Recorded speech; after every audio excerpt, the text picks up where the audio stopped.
E aí, meus queridos, tudo bem? Eu sou o Prof. Clayton Reis e essa é a resolução de mais uma questão de eletrodinâmica que diz o seguinte: as afirmações a seguir referem-se à corrente elétrica. Primeira afirmação fala: corrente elétrica é o movimento ordenado de elétrons em um condutor. Tá certa essa afirmação? Tá, movimento ordenado de elétrons em um condutor sólido. Se a gente fosse um pouquinho mais chato, a gente deveria exigir da questão que colocasse ali condutor sólido para que isso esteja totalmente correto. Por que eu estou pontuando isso? Porque na afirmação 2 ele me dá uma outra definição de corrente elétrica que também está certa, só que é para soluções eletrolíticas. E aí isso pode gerar uma confusão no aluno, tá? Mas eu vou responder conforme o gabarito oficial. Então olha só, quando a gente fala em condutores sólidos, então deixa eu escrever isso aqui. Condutor sólido. Que no caso ali é um fio. Um fio ele é constituído de elétrons. Quando a gente coloca sobre ele uma diferença de potencial, a gente vai ter o movimento dos elétrons, né? Então a gente coloca ali de um lado um potencial positivo, do outro lado um potencial negativo, e a corrente vai ser definida pelo movimento desses elétrons. Então cada bolinha vermelha que a gente tem desenhada ali é como se a gente estivesse analisando um elétron, né? Então imagina que isso aqui são elétrons, e eles acabam se movimentando ali, gerando a corrente elétrica. Só vamos frisar uma coisa aqui que é bastante importante: a corrente elétrica ela é definida pelo movimento de elétrons, mas ela não tem o mesmo sentido do movimento dos elétrons. Os elétrons, como são negativos, se movimentam do potencial de menor, né, o potencial menor, o negativo, para o potencial maior, positivo. A corrente, por sua vez, tem o sentido contrário. Então, o sentido da corrente é do mais para o menos, que é o que a gente chama de sentido convencional, beleza? Mas a definição de corrente em sólidos é o movimento de elétrons. A afirmação, essa aqui está certa, né? Ok, essa aqui.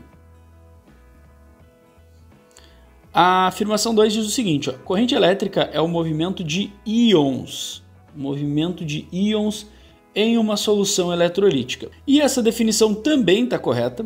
Tem uma outra imagem aqui que eu já deixei pronta para representar isso para vocês. O que a gente tem aqui? Ó? Imagina o seguinte: ó, aqui dentro, nessa imagem, a gente tem uma solução eletrolítica cheia de íons positivos e negativos.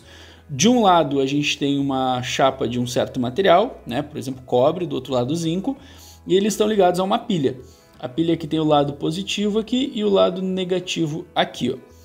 Então, o que acontece? Esse lado vai ser o lado do polo positivo, que vai ser o nosso ánodo, e esse lado, o lado negativo, que vai ser o nosso cátodo. Nesse caso, o que vai acontecer? A gente vai ter diferentes partículas, diferentes íons, né? Pode ser, por exemplo, essa solução água com sal, aí vai ter o Na e o Cl ali, né? O que vai acontecer?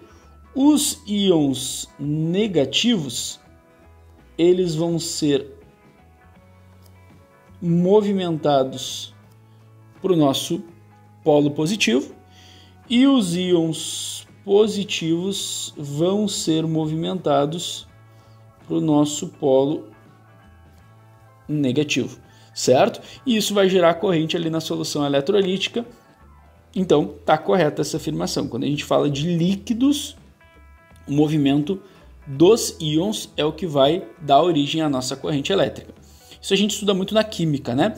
E na afirmação 3 diz o seguinte: ó, corrente elétrica em um resistor ohmico. Corrente elétrica em um resistor ohmico é inversamente proporcional à DDP aplicada e diretamente proporcional à resistência elétrica do resistor. Tá, vamos entender isso aí, né? Na verdade, ali só no início a gente já consegue definir que essa afirmação está errada. Por que ela está errada? Primeira coisa, um resistor ohmico, ele tem como característica ter a resistência constante. Então, resistência constante. Começa por aí. Então, num resistor considerado ohmico, a resistência tem que ser constante. E como é que a gente calcula a resistência? Quando a gente aprende eletrodinâmica, a gente sabe que resistência é calculado como a divisão da DDP pela corrente. E qual é a jogada aí? É que quando nós temos um resistor ohmico, a DDP e a corrente são diretamente proporcionais e não inversamente, ó. E aí aqui já invalida, né? Diretamente proporcionais. Ou seja, Quando a gente analisar uma situação, o que a gente vai ter? Ou a DDP e a corrente aumentam juntos proporcionalmente ou diminuem juntos proporcionalmente, tá? Então essa é a jogada. Então, ou uma coisa ou outra. Se eu perceber um aumento da tensão, eu vou perceber um aumento proporcional da corrente. Se eu perceber uma diminuição da tensão, uma diminuição proporcional da corrente, beleza? E quando a gente compara a corrente com a resistência, a gente sabe que daí sim tem uma relação inversa, né? A resistência e a corrente têm relação inversa, que é quanto maior a resistência desse resistor ôhmico, menor vai ser a corrente. Então está tudo errado nessa afirmação 3. Olhando as alternativas, apenas a 1 e a 2 estão corretas. A alternativa D é a resposta aí para essa questãozinha. Espero que vocês tenham entendido, espero que vocês tenham gostado. Muito obrigado por assistirem até aqui. Fiquem ligados aí nas próximas resoluções. Era isso, bons estudos para vocês e tchau, tchau.